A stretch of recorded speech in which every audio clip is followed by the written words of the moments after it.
Thank you. Everyone can now be seated. Southern Utah University is honored to have you be part of our 120th annual commencement activities. The university is proud to host a number of special guests for this year's program. Please stand as your name is read and remain standing. Those seated on the platform today include our distinguished honorees, Lora Tom, Rich Wilson, and our keynote speaker, Melissa Stockwell. From the Utah State Board of Regents, Nina Barnes and Dr. Robert Prince. Representing the Commissioner of Higher Education, Melanie Heath. Southern Utah University President, Scott L. Wyatt.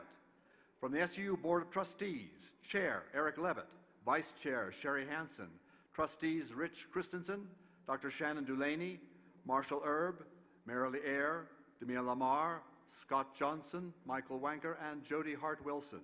From the Utah State Legislature, Representative Rex Shipp. We are privileged to host SUU President Emeritus, Dr. Stephen D. Benyon, and Cedar City Mayor Miley Wilson Edwards. Today's marshal who led the processional with the SUU Mace is Dean Robert Eves, Dean of the Walter Maxwell Gibson College of Science and Engineering. Next, administrative officers of the university are on the dais today. President's Council members, Dr. Brad Cook, Anne Marie Allen, Mindy Benson, Debbie Coram, Marvin Dodge, Stuart Jones, Dr. Steve Meredith, Dr. Shvala Rivera, Dr. Jared Tippett, Dr. David Berry, and Jim Shakespeare. The 219 valedictorian, Cameron J. Aston. We welcome the deans of each college, Dr. Jean Boreen, Dr. Sean Christiansen, Dr. Patrick Clark, Dr. Robert Eves, Shauna Mendini, Dr. Mary Pearson, and Dr. Jason Ramirez. We welcome Brennan Wood, President of Southwest Technical College, and Brian Reed, Principal of Success Academy. Finally, Major Emilio Suazo and the ROTC cadets who will be commissioned in this ceremony. Molly Antonio, Dallin Bennett, Samuel Groh, Michael Langford, and Carmen Savage. The names of additional board members can be found on page 12 in your program. Please join in welcoming all of these distinguished guests to the SUU's 120th commencement ceremony.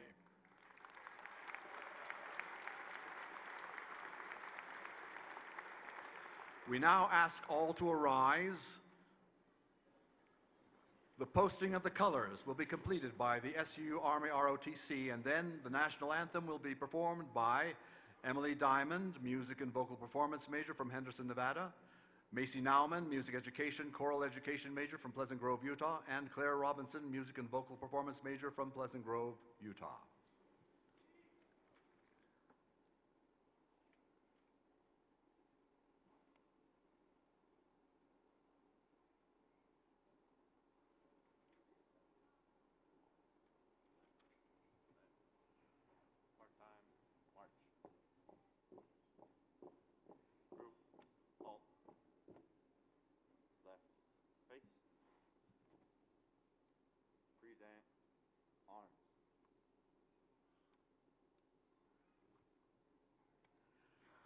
Oh, say, can you see by the dawn's early light what so proudly we hailed at the twilight's last gleaming, whose broad stripes and bright stars through the perilous fight o'er the ramparts we watched were so gallantly streaming, and the rocket's red glare, the bombs bursting in air, gave proof through the night that our flag was still there. Oh, say does that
Thank you. Please be seated. Today's processional music, Liberty Bell March and Washington Post March by John Philip Sousa, was performed by the SUU Wind Symphony, conducted by Dr. Adam Lambert. Please welcome to the podium President Scott L. Wyatt, the 16th President of Southern Utah University, who is presiding over these commencement exercises today. Good morning.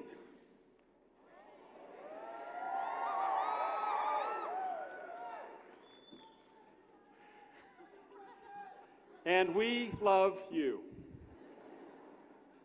Welcome, honored guests, faculty, staff, parents, spouses, children, relatives, friends, and especially the members of the 120th graduating class of Southern Utah University.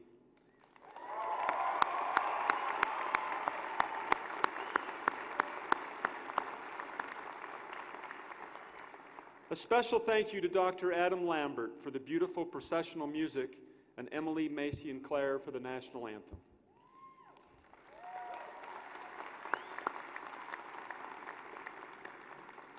We are thrilled to recognize 2,067 candidates for graduation.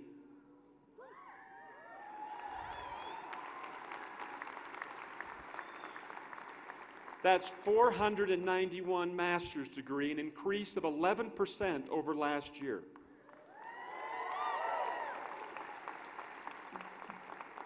$1,210 bachelor's degrees, an increase of 15% over last year.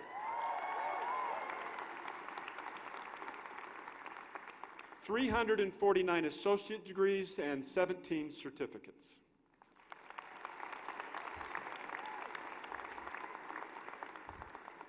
Our 120th graduating class includes students from 31 different countries, 1 U.S. territory, and 38 different states of America.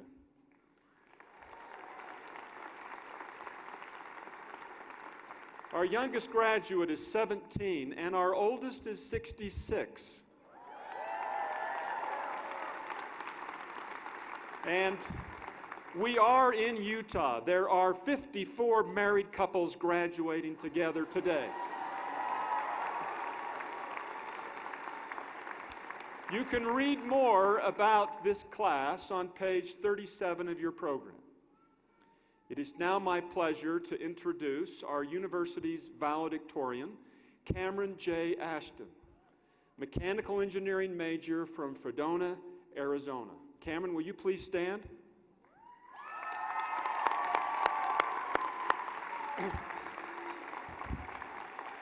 Cameron has an overall GPA of 4.0 and a love for mechanics and engineering, which started at a very early age.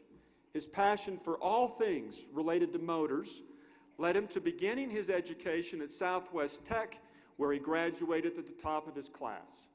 Cameron then enrolled at SUU and graduated at the top of his class again. He focused his capstone project on building a solar-powered light system for the sea, located at the top of Cedar Mountain.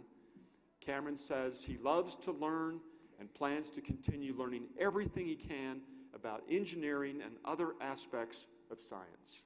Congratulations, Cameron.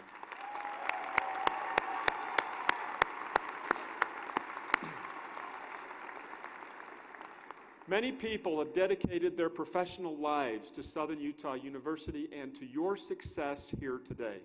This is an astounding, outstanding university with exceptional people. And this university is in the middle of a period of growth and creativity unparalleled, with all of the focus on expanding student opportunities and your successes.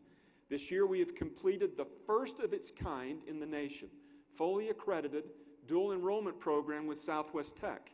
We are improving and expanding our degree programs online, including, I might add, graduates, master's degree programs online, to be delivered through distance technology, developing a huge summer program that will allow virtually every student who chooses to graduate in 3 years. We're in the process of building an on-campus childcare preschool facility for our students who have small children. We opened the new Dixie L. Levitt School of Business building over this past year, cut the ribbon yesterday on our repurposed Mark and Julie Savoda Geoscience building. We are designing our next high-tech classroom building and coming forward with our first proposal for an SUU doctor degree in psychology.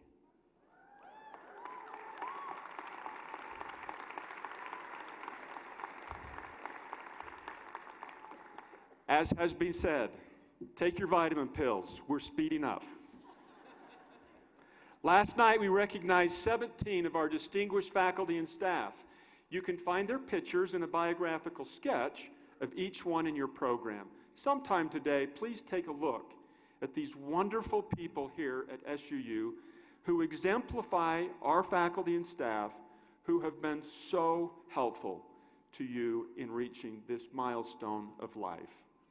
Would all of our Southern Utah University faculty and staff who are present here today please stand so that you can receive our appreciation.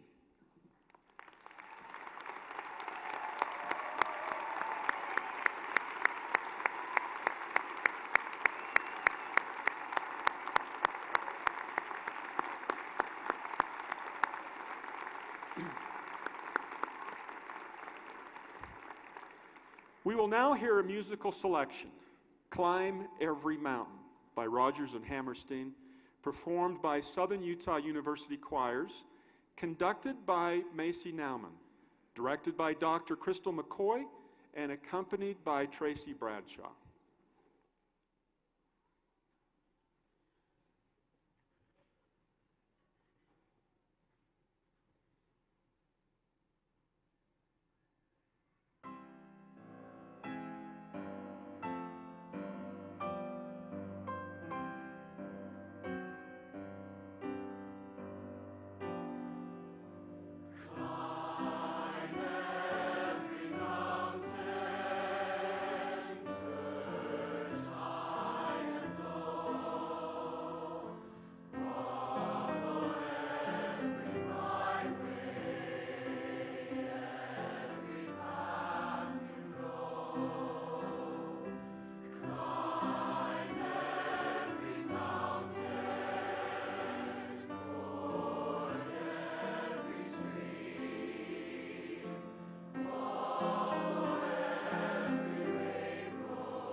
All the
As you climb your mountains in the future, remember you're starting at a great spot. At 5,800 feet, SUU is one of the highest universities in America. Those of you that came here from sea level, remember, it took a few days. The class of 2019 will be represented by Lamar.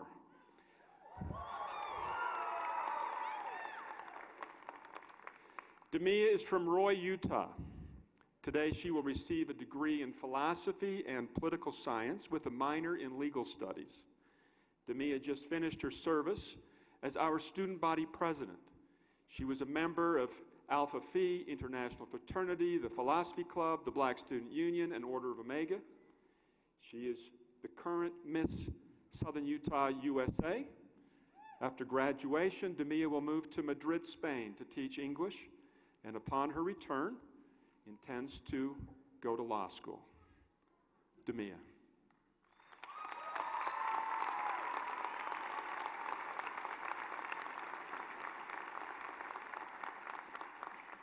Good morning, everyone. I am humbled to stand before you, and I am honored to address you on a day like today. I am privileged to be here, right here, to say just a few things that I think I've learned along the way. The first being our responsibility to reflect on where we've been, to look back at our time at SUU with fondness, all the while showing appreciation and gratitude deserved by the ones who have paved the way, deserved by our loved ones, those who could and couldn't make it here today. For although it is our names scribed on the diplomas, and although it is our hands to be shaken, and although SUU is soon to be our alma mater, we would surely be mistaken to believe that any single person could be responsible for any single success. This achievement is far from just our own. This beast could not have been conquered by ourselves alone. This victory of ours belongs to our supporters just as well. It belongs to our parents, our professors, our guardian angels. Don't ever think we forgot. It belongs to our family, our friends, and our defenders too. So congratulations, class of 2019. Congratulations, whether you're in a cap and gown or not. It's on days like today that we get a full and complete picture and realize the magnitude of such an accomplishment. We better understand the gravity of what has been done. And it is this magnitude and this gravity that makes a day like today mean something to someone. You see, days like today are uncommon. They're uncommon in the dress, in the company, and in the formality. But most notably, they're uncommon in the task, a celebration of a kind of abnormality. Not everyone has done what we've just done, and not everyone has prospered in the way that we've just prospered. And should we allow, it is this uncommon behavior, this uncommon way of thinking that will take us even farther. Please understand that none of us were meant to be common. We were born to be comets. It is not our place to be trivial or trite. For our place, class of 2019, our place is among the triumphant. So do not be afraid to walk alone, and do not be afraid to go where others simply will not go. At no time should you allow phobia or dread or being trapped in your own head to hold you back. For fear disappears dreams, just like that. It's the same doubt and worry that too often divides our people and our families. So let us take the pledge to never swallow but squander such poison. Repeat after me. Watch us fly. There we go. For it's actually far more dangerous for planes to stay on the ground. And I know just how crazy this must sound, but what most people don't know is that on the ground, a plane begins to rust, malfunction, and wear much faster than it ever would if it was in the air. Planes were built to live in the skies just as you and I were built to shake up the tides, filled with pride, unified side by side, our tenacity magnified. So it is perhaps the saddest loss to live a life on the ground without ever taking off. Down to this earth we shall not be bound, and sometimes, you've got to leap and grow your wings on the way down. Are you willing, I ask, to do the things today that others won't do in order to have the things tomorrow that others won't have? Are you bold enough to be better than average? Are you wise enough to build your own bridge to get to the other side? I ask you to dig beneath the most convenient answer. Convenience is a cancer. Find a cure. Find the will to do what is uncommon, even when others are unsure. You see, you and me and she and we and us and him and they and them, and can you even begin to imagine what we could do? We could find ourselves among the very few. Someone is going to make extraordinary use of their time on this earth. It might as well be you. No one sets out to live a mediocre life, and no one desires to be the unexceptional type. It is under the weight of social obligations and others' expectations that the conventional conformist path is uncovered. But we get to choose. Stay on the ground and rust, or take that remarkable leap, and trust me, you are more than capable of doing either. So what will be the choice for you? It is not difficult nor worthwhile to list the ingredients of the common life.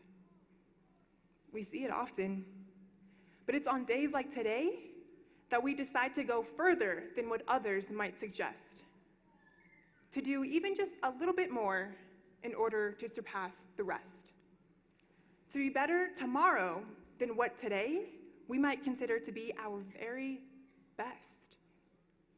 This is what has gotten us here. So here's to all that's been done thus far. For every time you shot and were, or maybe you weren't, able to land among those stars. I hope you agree it was worth your while and remain dedicated and steadfast even in the face of your trials and tribulations. For there are many to overcome. But I know you, Thunderbird, and you will eventually come out having fought and won. I hope you accept this encouragement to continue to go about your uncommon ways. And in doing so, you'll begin to notice that you'll have more and more days like today. Thank you and congratulations, class of 2019.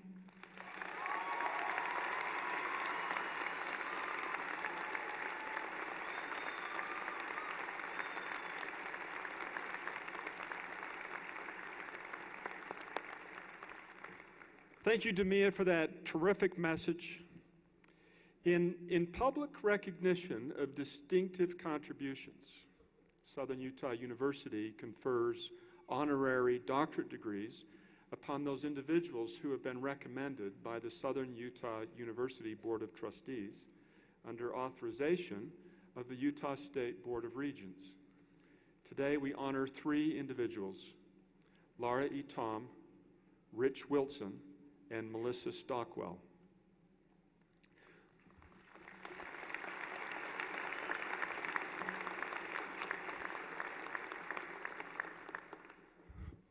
Laura Tom, a compassionate contributor, has spent a lifetime caring for others as a medical practitioner and as a leader in the Paiute Indian tribe of Utah.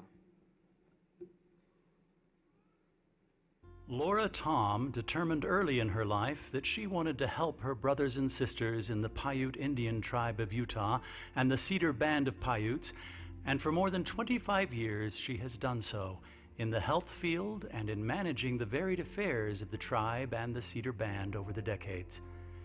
In so doing, she has cemented a legacy of intelligent, informed, and compassionate service to hundreds of health service clients, but to also the tribe and Cedar Band in quarters that have strengthened and united members all over the central and southern portion of the state. Born in Tooele, Utah, and raised in several spots around northern Utah, she says she has good memories of growing up with two loving parents who taught her and her three brothers and sister how to work and to fend for themselves, while at the same time always being there for them. She attended and graduated from the Intermountain Intertribal School, which closed a few years following her attendance, and where her parents were employed. Upon their retirement, they located in Enoch City, where they remain today in a home just a few blocks away from Lora's own home. Lora enjoyed her days at then SUSC and was buoyed by the one-on-one attention paid to students by the faculty.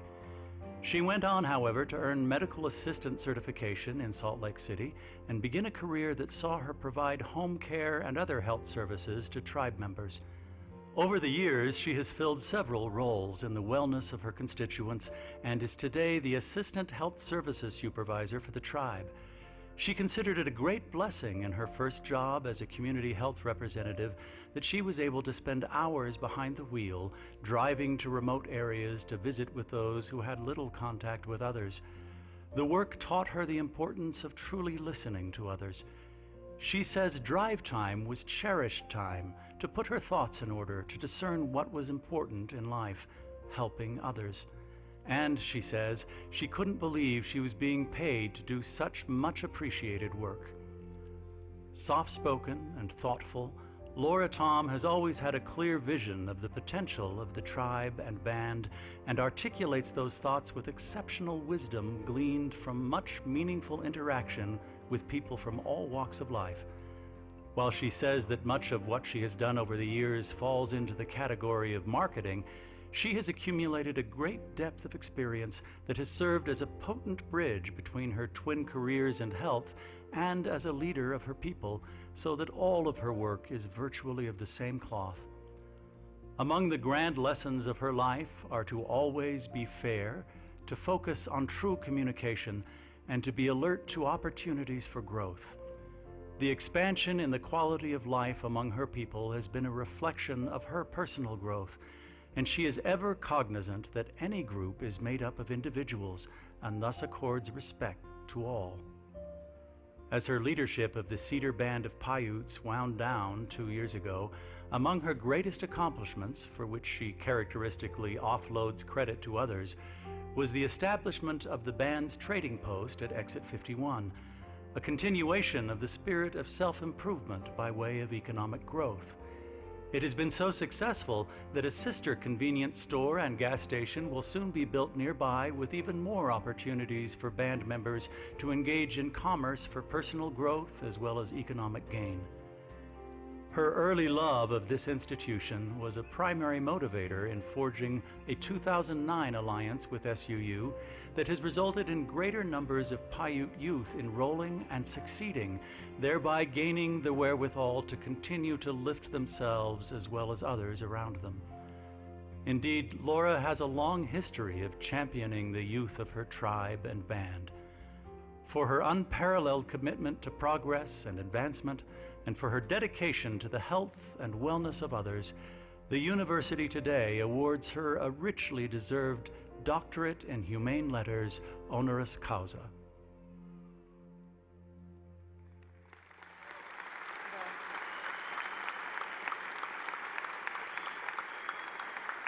Now joining President Wyatt in the presentation of the degree for Lora Tom are SUU trustees Rich Christensen and Jody Hart-Wilson and Athletic Director Debbie Coram.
Rich Wilson is a towering and charismatic figure in Cedar City, Iron County, and throughout the state of Utah, and is universally celebrated for his mighty and lasting contributions to Southern Utah University and to the world of competitive fishing.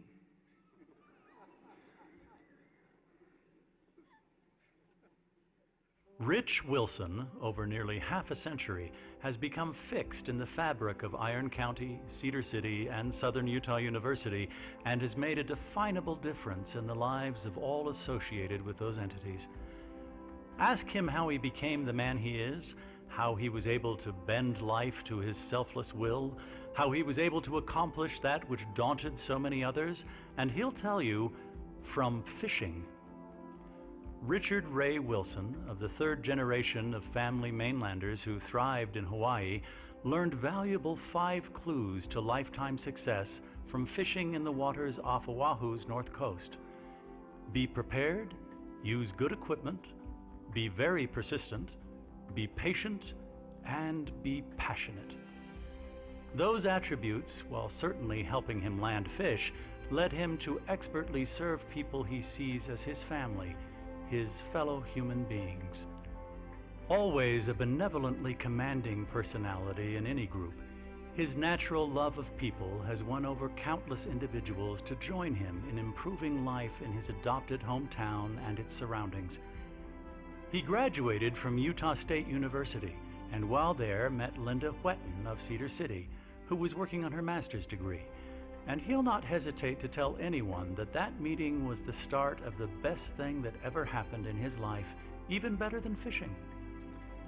He fell in love with Cedar City when he and Linda moved to town, and his wife and her family had a huge impact on him. His 4 children, each of whom shined as SUU students, grew to greatly impact their communities.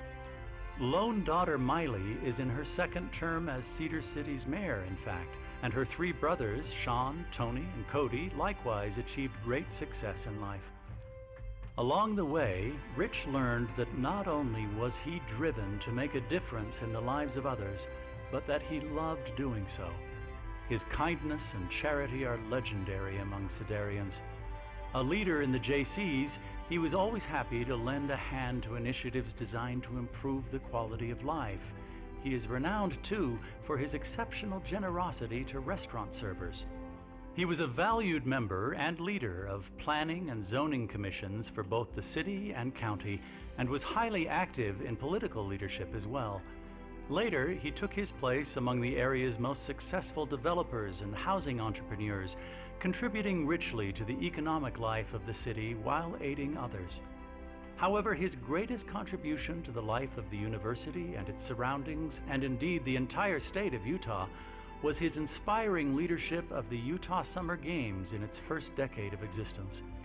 Beginning in the event's inaugural year as its coordinator of volunteers, Rich's winning personality was a primary reason that hundreds of area citizens came to the fore to make the sports festival a success.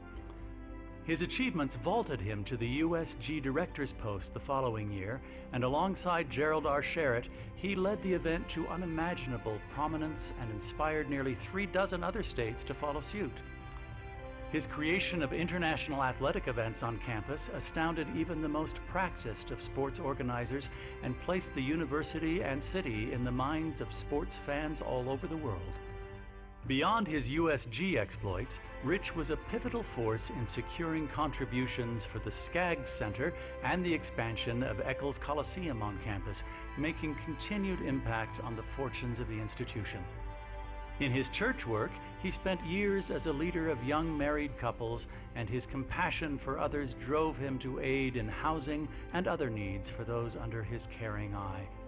Among the non-service highlights in his life was his 2015 win in the prestigious Hawaiian International Billfish Tournament, which saw him practice the methods of success that he had applied to his long life of accomplishment. He had last competed in the world's 2nd oldest big game sport fishing tourney in 1969, and his win displayed all of his methods of success, most notably that of patience. For his lifetime of good works and his tremendous service to his state, his community, and its university, Rich Wilson is today awarded the Honorary Doctorate of Public Service, honoris causa.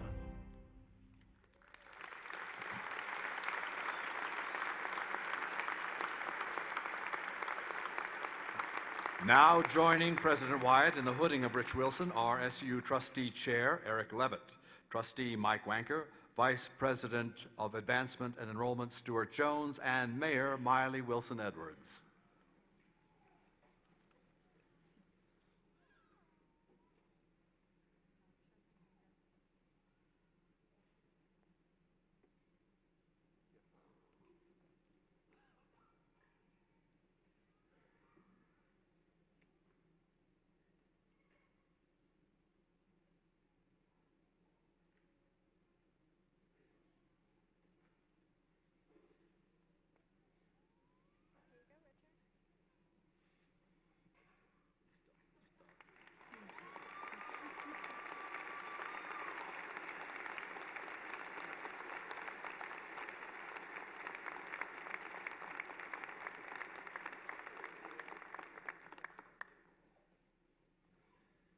Our 2019 commencement speaker, Melissa Stockwell, is many things. A veteran who served our country with honor, a wounded warrior, a world-class para-athlete, a wife, a mother, and a champion of countless people around the world. She is an inspiration to all of us. Melissa Stockwell stands as a shining exemplar of commitment and courage as one of the world's great para-athletes, and it was a great love of her country and her unbridled desire to serve it that has constituted the circumstances of her life that she has met with a vehemence of competitiveness. Born in Grand Haven, Michigan on January 31st, 1980, she looked forward to at least a couple of things in life. While she was a standout athlete at Minnesota's Eden Prairie High School and an ROTC cadet at the University of Colorado, where she studied communication, those dreams were dynamically refined via her characteristic dedication. She intended to become an Olympic gymnast and later to serve in the United States Army.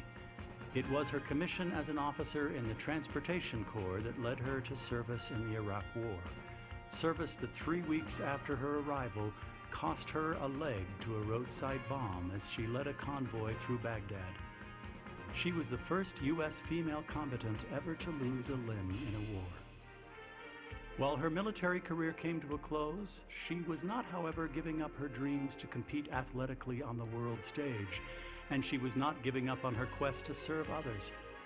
Through many months of surgeries and setbacks at Walter Reed Army Medical Center, she determined to lead a life of consequence, which spurred her to make the best of her physical state. And make the best of it she did.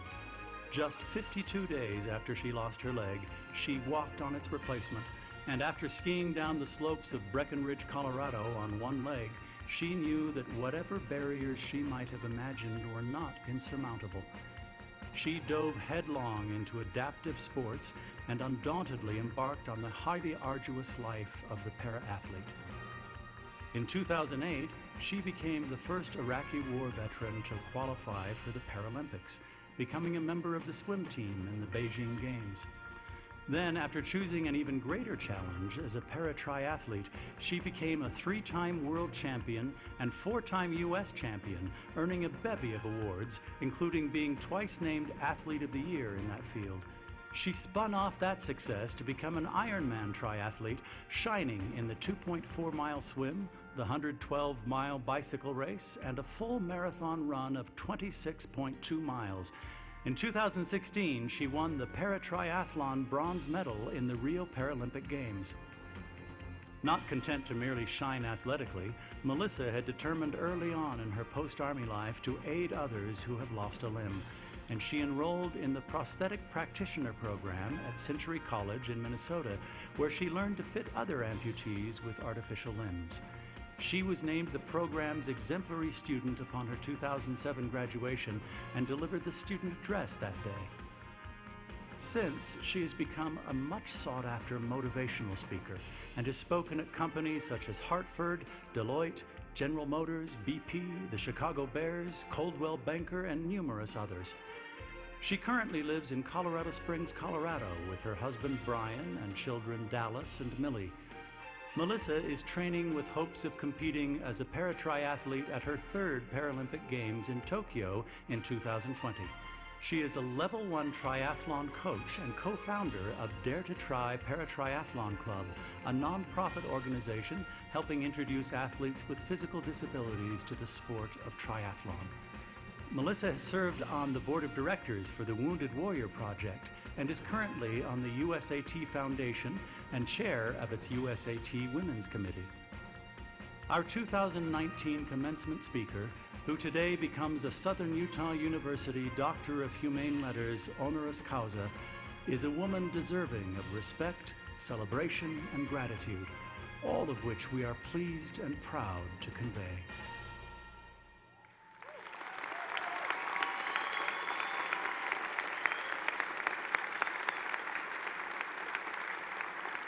Now joining President Wyatt in the presentation of the degree to Melissa Stockwell, our SUU trustees, Vice Chair Sherry Hansen and Shannon Dulaney, and Provost Brad Cook.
Congratulations, Melissa. We're proud to have you with us as a part of the Thunderbird family.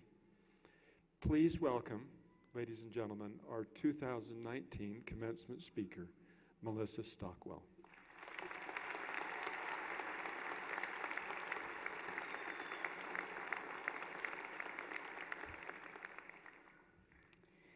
On April 13th of 2004, I woke up with both of my legs, and I went to sleep that night with just one. I can tell you that that was not part of my to-do list for the day. That's funny, haha. Not really part of my life plan either. But I guess the beauty of life is that we can only plan for so much of it, right? I knew that my chosen profession as a military officer was a high-risk one, especially in a time of war.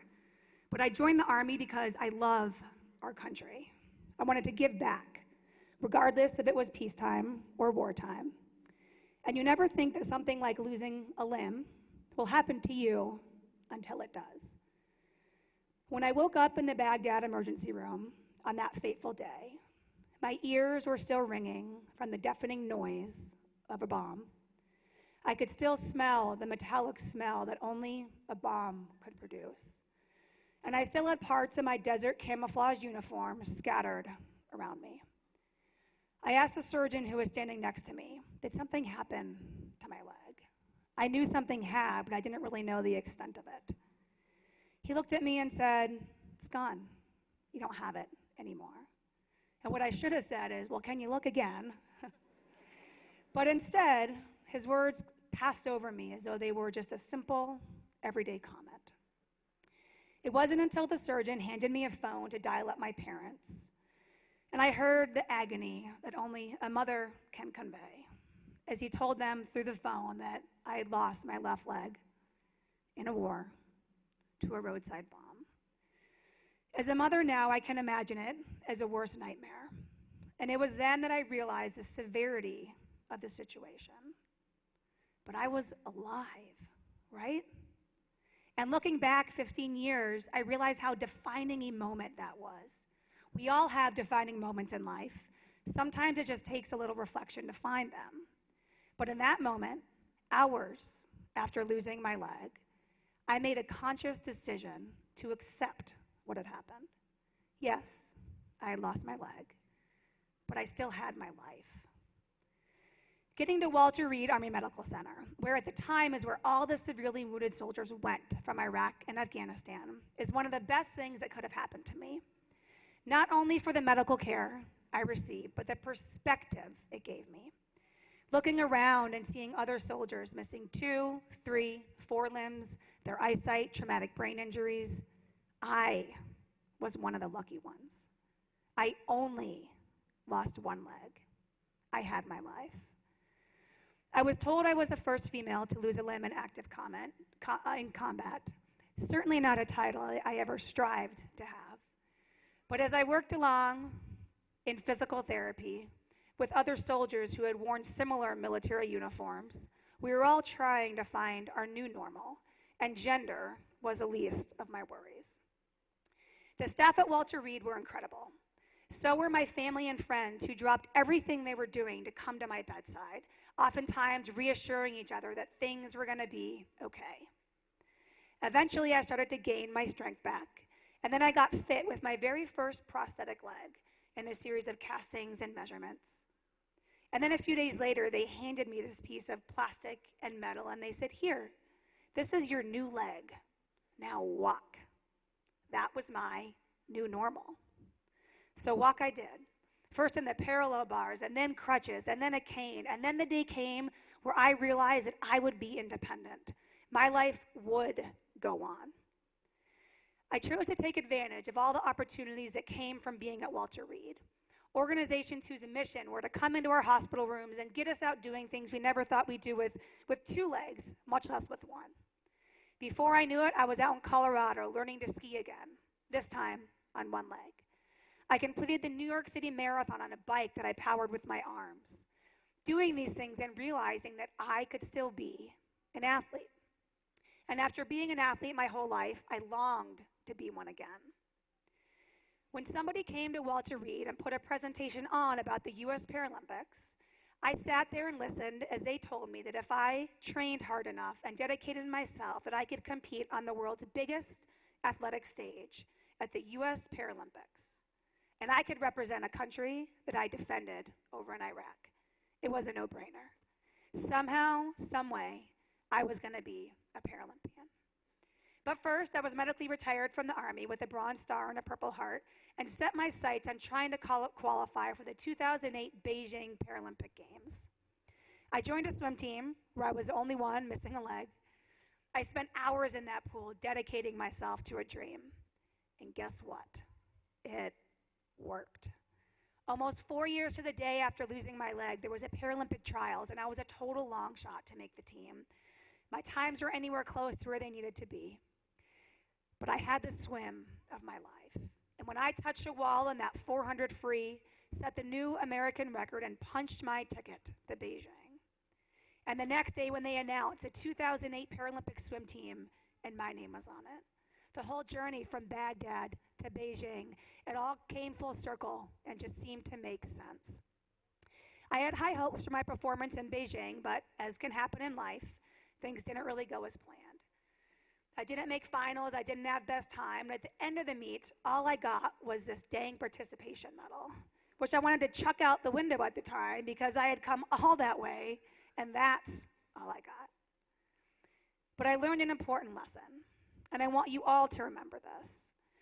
As we go about life, we all want the recognition. You want the medals. You want to be on top. But it's not always about the medals. It's about the journey. It's about overcoming obstacles that come your way, having the heart to persevere through them, and to come out better on the other side. I learned this firsthand when my teammates, Team USA, nominated me to carry the American flag in closing ceremonies. An honor typically reserved for someone who has gold medals, not just that participation medal. But a moment I will never forget, carrying an object, the American flag, that I'm so passionate about into a sold-out stadium representing the entire U.S. delegation. What a moment it was. After Beijing in 2008, I turned to the sport of triathlon in 2009. So going from swimming to swimming, biking, and running. If any of you are triathletes out there, I'm sure you've all been called crazy a few times, doing all three of those things in the same time, the same day, and we pay to do this. But I quickly fell in love with the sport, the challenge of all three disciplines. And early on, I became part of the para-triathlon national team and was able to travel around competing around the nation, around the world. I was able to come across the finish line first at my first world championships, and finally got on that podium, redeeming my performance from the Paralympic Games. When it was announced that para-triathlon was going to debut as a Paralympic sport in the Rio 2016 Paralympics, that became the goal, the new dream. I decided to get married quick and pop out a kid quick, because that's quick, but got back into athletics as quick as I could, hoping to represent our country again on the world's biggest stage. I put in the work, I got motivation from my son, and I qualified for my second Paralympic Games. And in September of 2016, I found myself in Rio preparing for the biggest triathlon of my life. And of all days that my race could have taken place, the date was September 11th of 2016. 15 years after the September 11th attacks that changed the world. You can imagine the meaning of that day. Putting on my USA uniform and knowing that my race was about so much more than my swim, bike, and run. But every step I took out there were for those that no longer could, for those who had given the ultimate sacrifice. I swam, biked, and ran up and down the streets of Copacabana Beach. Came across the finish line in third, getting a bronze medal that felt like a personal gold. On a historic day, because my friends and teammates got gold and silver, and I got to stand on a podium as part of a USA sweep. See, not one, not two, but 3 American flags go up as they played our national anthem on that podium on September 11th of 2016, showing the world how much ability is in a disability, and that obstacles that come your way don't have to stop you. One of my proudest moments. I currently live with my husband, our 2 small kids in Colorado Springs, so I can train at the Olympic Training Center in hopes of my 3rd Paralympic Games in Tokyo 2020. Trying to show my younger competitors that this old, beat up, stretch mark seasoned mom of 2 can still hang. So that's me. But today, it's about all of you. Your big day, celebrating a new chapter, a new beginning as you go off to big places. New dreams, new jobs, and the start of something wonderful. Along my journey, I have learned a lot about life and what it can bring. And I want to share a few of those lessons with you as you begin your new journey today. The first is that life never goes as planned. When we are younger, we have these ideas and dreams of what we want our life to be like, what profession we want to be in, where we want to live, where we want to have kids, when we want to marry. But I am sure if I asked any of you if your life has gone as planned, the majority of you would probably say no. Perhaps it's a different degree, a different job offer, maybe a new state. But by being here today, you have proven that you can thrive through those changes. I've also learned the value of teamwork. So in the Army, teamwork resonates in everything that we did. And nothing is more true of that than when my soldiers, my teammates, literally saved my life. I've also experienced teamwork out of the military in my life as a Paralympian. When I crossed that finish line in Rio and stood on that podium, it wasn't just me up there. It was my family, my teammates, my coaches, and everyone who supported me along the way. Today, you are surrounded by your team, your teachers, your classmates, your families, people that believe in you and your dreams. Remember your team. Trust in them. Rely on them, because we're all in this life together. I've also come to realize that greatness lies within all of us. We are all capable of so much more than we realize. As a Paralympic athlete, I have met gold medalists, athletes who are the best of the best in their respective sports. At first glance, they seem like they're superheroes with superpowers. But I'm here to tell you that they're not. There's just too many of them. Instead, I believe that they are regular, everyday people, but what is different is that they are tapping deeper into more of their potential, perhaps because they have to. I believe that the traumatic thing that happened to them, in my case, losing a leg to a bomb, was the catalyst that sparked them to try harder, to dig deeper, and eventually accomplish things that they may have previously not thought possible. I can honestly say I've done more in my life with one leg than I ever would have done with two. But I had come to see that I was capable of accomplishing just as much with two legs. Those abilities were always within me. So I guess the bigger question is, how do you skip the traumatic part? How do you avoid the roadside bomb part, the part that's not very much fun, and move straight to accomplishing more in your life, to tapping more into your potential? A huge part of doing that is simply believing that you can, believing there is more in you, choosing to say, no, I've got that. I can do that. I can blank. And you fill in the blank with whatever you may have dreamed of trying to accomplish. I have learned that there is more potential in all of us. The beauty in life is that we all have the power to choose our own stories, to write the book as we go. You can't go backwards and rewrite the past. You can only go forwards and impact the story from today. In this moment, you can choose how you do that. The great part about today, your graduation, this isn't the end. This is just the beginning. And while I sincerely hope that you never actually encounter an actual roadside bomb, when you experience the metaphorical roadside bombs that come your way, plenty of small ones, some big ones, it is up to you on how you choose to react to them. It's a conscious decision, and it's in our own power to control. After losing my leg, I could have chosen to say, oh, woe is me. I lost a leg. And I don't think anybody would have blamed me for that. But instead, I chose to say, all I lost was one leg. Not bad. Now let's figure out how to get back to living. You cannot change your circumstances that happened to you, but you can control how you react to them. That bomb in Iraq took my leg. I can't change that. But it was completely up to me to decide if I would let it take the rest of my life. You will remember this day for the rest of your lives. A day of celebration and achievement, reflecting back on past trials and successes and hope for the future. And as you walk out of here today, a few things I want you to remember. To be bold. Be courageous and take those chances. Be proud of your community. Be proud of where you've come from. Learn from your failures. Give back to your community.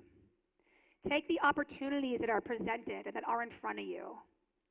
Dream big and follow your heart. Always fly your flags high and fly them proud. And most importantly, remember that in life, we all have the power to choose our own story. So choose yours wisely and be proud of the path that you're taking. Congratulations, the class of 2019, on your huge accomplishment. It is your time to shine. Thank you.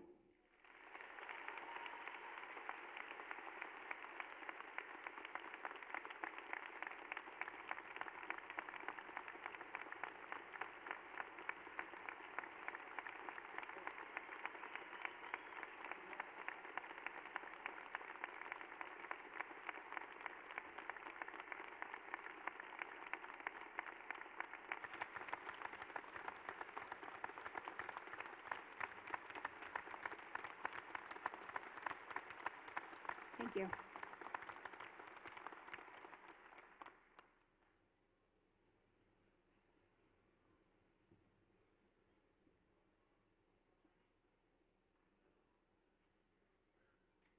Since its establishment in this school in 1989, 5 more officers will be commissioned today. Molly Antonio, Dallin Bennett, Samuel Grow, Michael Lankford, and Carmen Savage, please come forward.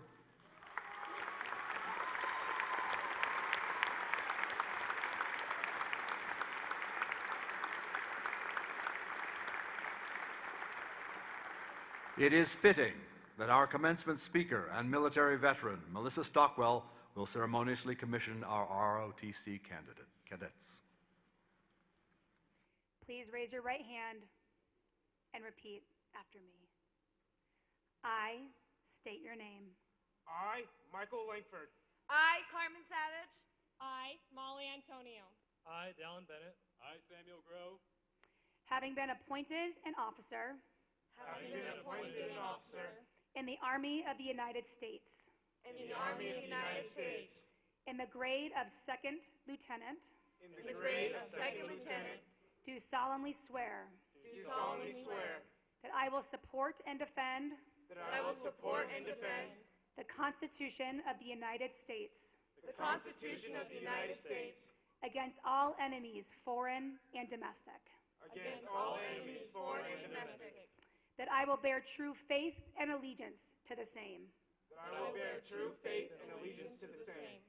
That I take this obligation freely That I take this obligation freely. without any mental reservation Without any mental reservation. or purpose of evasion. Or purpose of evasion. And that I will And that I will well and faithfully discharge the duties well and faithfully discharge the duties of the office on which I am about to enter. of the office of which I'm about to enter. So help me God. So help me God. Congratulations.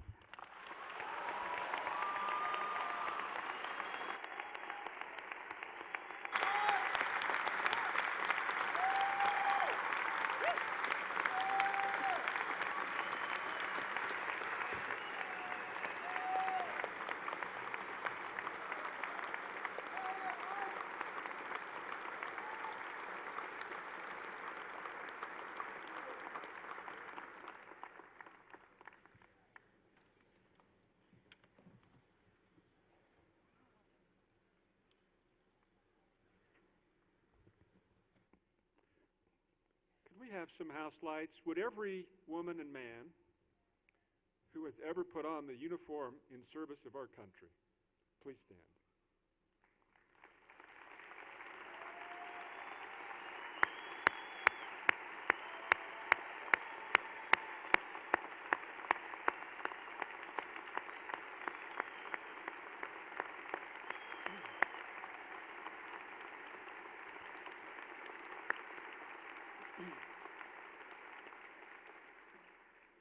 Thank you, Melissa. We are so honored that you would be with us today to help celebrate our students' accomplishments. And thank you, Lora and Rich, for the same. We offer each of you a warm welcome to the Thunderbird family as honorary doctoral degree recipients. And now, you might have been thinking, when is this going to happen? And now, I get to invite Dr. Bradley Cook, Southern University's Chief Academic Officer, to the podium to make your graduations official. Dr. Cook.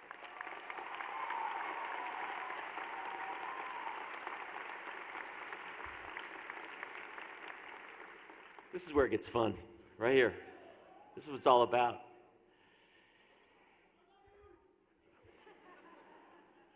I love you too.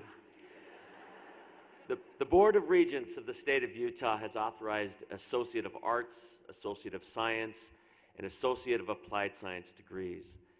Bachelor of Arts, a Bachelor of Fine Arts, Bachelor of Interdisciplinary Studies, Bachelor of Music, and Bachelor of Science degrees, as well as master's degrees programs in accountancy, arts administration, business administration, cybersecurity, education, fine arts, interdisciplinary studies, music technology, professional communication, public administration, and sports conditioning performance at Southern Utah University.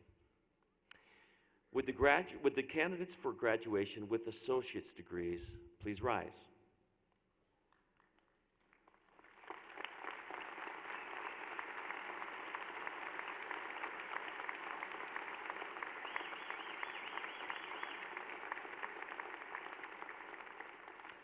Upon fulfilling all of the requirements for the associate degree, you have the recommendation of this faculty that you be graduated.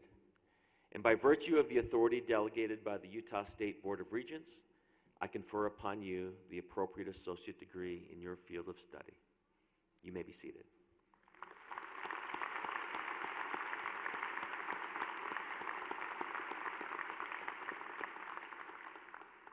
Would the candidates for graduation with bachelor's degrees please rise?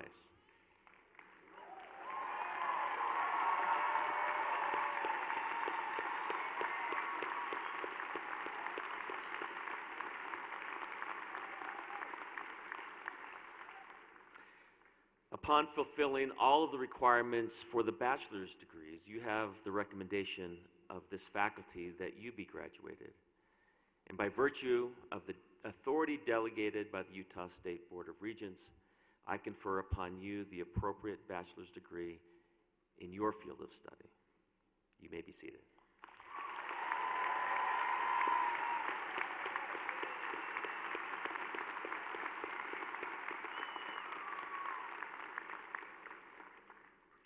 Would the candidates for graduation with master's degrees please rise?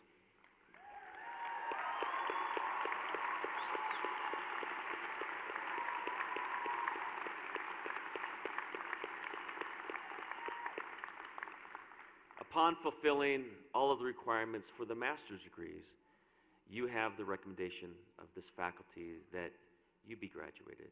And by virtue of the authority delegated by the Utah State Board of Regents, I confer upon you the appropriate master's degree in your field of study. You may be seated.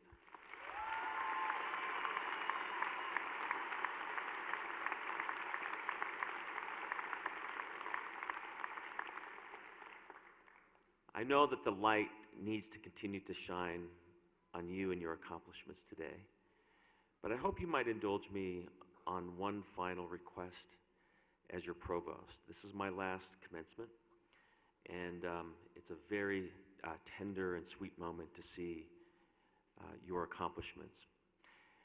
But I hope that you would allow me to share a little bit of the limelight with a group of professionals that I have grown to love and respect deeply.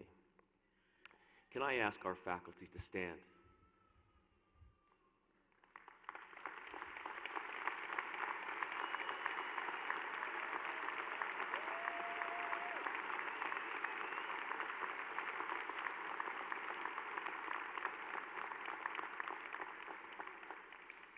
You may wonder what a provost does. I have the really terrific honor of working with our faculty. Now, you didn't get here alone. You know that. You've heard that today. You've got parents and loved ones and staff, administrators. But I will tell you this, you wouldn't have gotten here today without them. They are the best. SU is terrifically gifted with qualified and committed, caring faculty. And let me salute you one last time. Thank you. Congratulations.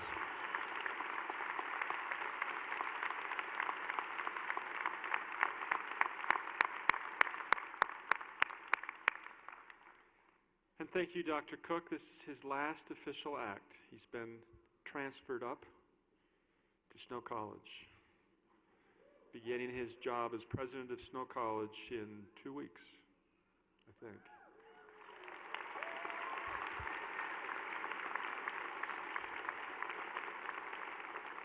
And I think for the next 2 weeks, he's going to sit on a beach somewhere. Actually, probably clean out his office, and just like all you are cleaning out your apartments. At this time, congratulations to all of you. At this time, would like to invite our alumni president to the podium, Scott Johnson, from the class of 1984.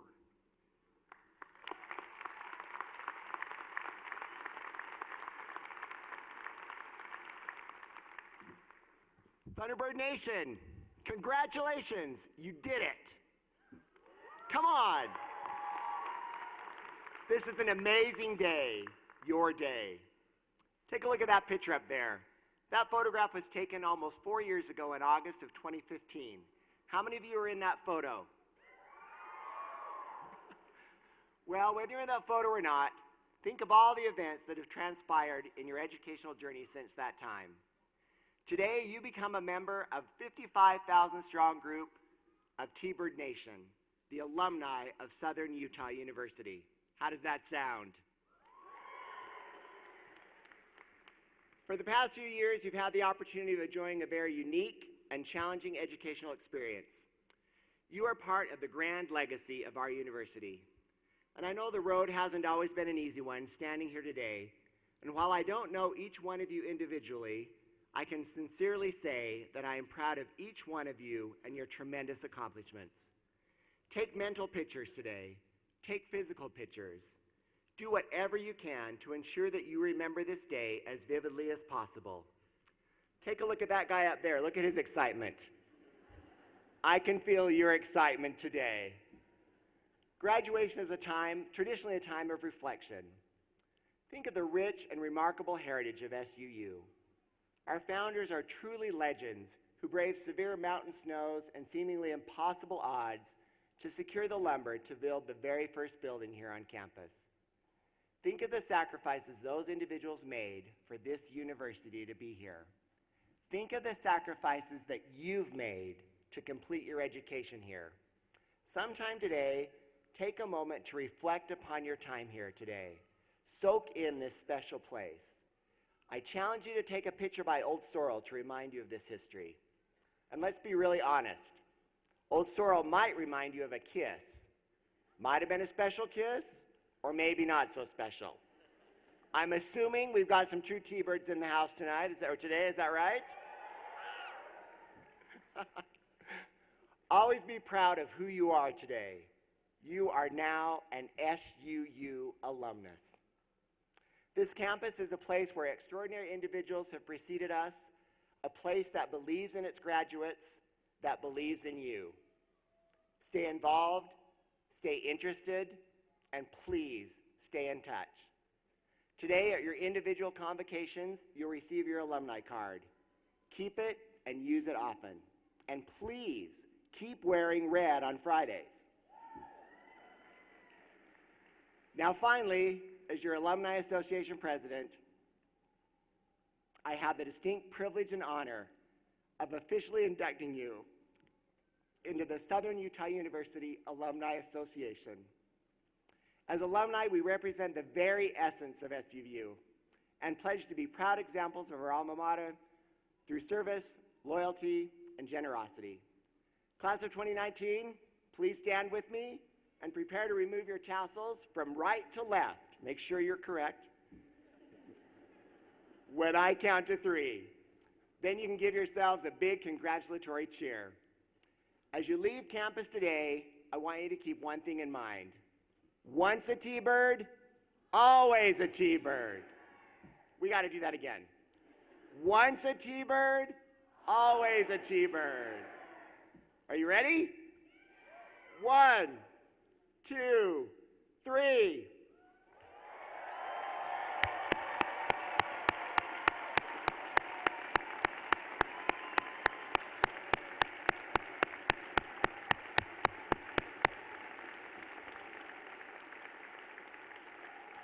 Congratulations. And in the words of Michael Scott, may your hats fly as high as your dreams. Welcome to alumnihood.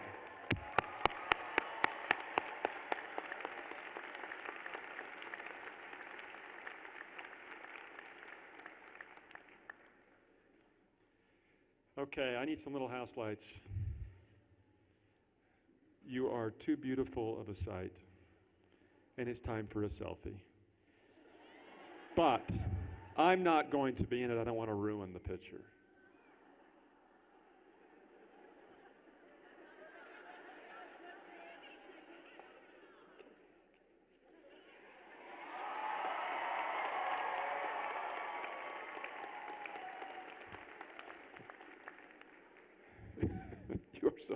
You are all so awesome. We are going to miss you. Please remember that your friends at Southern Utah University have a great love for you. We look forward to rejoicing in your successes and for your contributions to humanity. Remember, life has its ups and downs. This is true even after graduation. You will all face disappointments, heartaches, and pains. Despite appearances to the contrary, no one is happy all the time. No one is without trials. No one is completely free of insecurities or anxieties or grief. We all have failures. These are defining conditions of the human experience. But if you follow the stem of life, which is often covered with thorns, it will always eventually lead you to roses. Sometimes the color of the rose you seek will be different than the one you get, but it will be a rose, and it will be spectacularly beautiful. You have wonderful moments, glorious triumphs, beautiful relationships, and indescribable joys ahead of you. But these are only made possible by overcoming difficulties. Happiness is meaningless to a person who has never been sad. Sunrise always follows darkness. Winter always eventually gives way to spring. And today, it is spring. It is your spring. And we wish you the absolute very best in life. We love you. We honor you. Thank you for enriching our lives. Go out and enrich others. I want to give a special thanks for all who participated in these exercises. A special thanks to Vice President Mindy Benson and the team in the Alumni and Community Relations Office.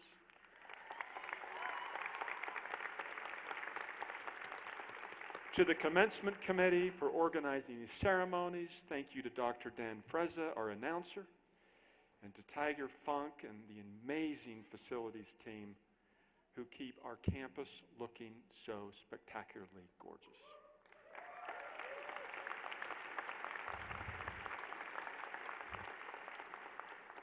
Our campus today is as beautiful as you are. Thank you. Congratulations. Godspeed.